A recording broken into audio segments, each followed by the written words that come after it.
ஓம் ஸ்ரீ சாய்ராம். மார்கழி 7. திருப்பாவை பாச்சுரம் 7. கீசு கீசு என்றெங்கும் ஆனை சாத்தன் கலந்து பேசின பேச்சரவம் கேட்டிலையோ பேய் பெண்ணே, காசும் பிறப்பும் கலகலப்ப கைபேர்த்து வாச நறுங்குழல் ஆய்ச்சியர் மத்தினால் ஓசைப்படுத்த தயிரரவம் கேட்டிலையோ. நாயக பெண்பிள்ளாய் நாராயணன்மூர்த்தி கேசவனை பாடவும் நீ கேட்டே கிடத்தியோ. தேசம் உடையாய் திரவேலோர் எம்பாவாய். பொருள்: அறிவில்லாதவளே, ஆனை சாத்தான் என்றழைக்கப்படும் வலியன் குருவிகள் கீச்சிடும் குரலும் அவை தங்கள் துணையுடன் பேசும் ஒலியும் உனக்கு கேட்கவில்லையா?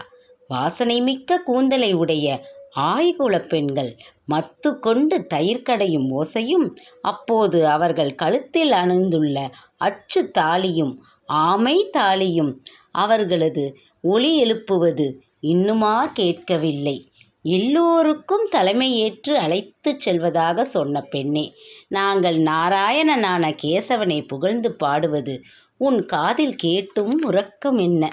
பிரகாசமான முகத்தை கொண்டவளே, உன் வீட்டு கதவை திற. பெருமாளுக்கு பல திருநாமங்கள் உண்டு. இதுவே விளக்கம். இதில் கேசவா என்ற திருநாமத்தை 7 முறை சொல்லிவிட்டு அன்றாட பணிகளுக்கு கிளம்பினால் அன்றைய பணிகள் தங்கு தடையின்றி முடியும் என்பது நம்பிக்கை. கேசவன் என்ற சொல்லுக்கே தடைகளை நீக்குபவன் என்றுதான் பொருள்.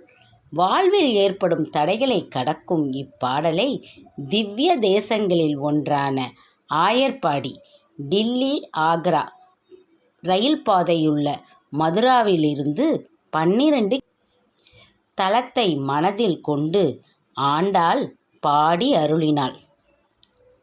இதுவே இந்த பாடலின் விளக்கமாகும். இது பிடித்திருந்தால் லைக் பண்ணுங்கள், ஷேர் பண்ணுங்கள், சப்ஸ்கிரைப் செய்யுங்கள்.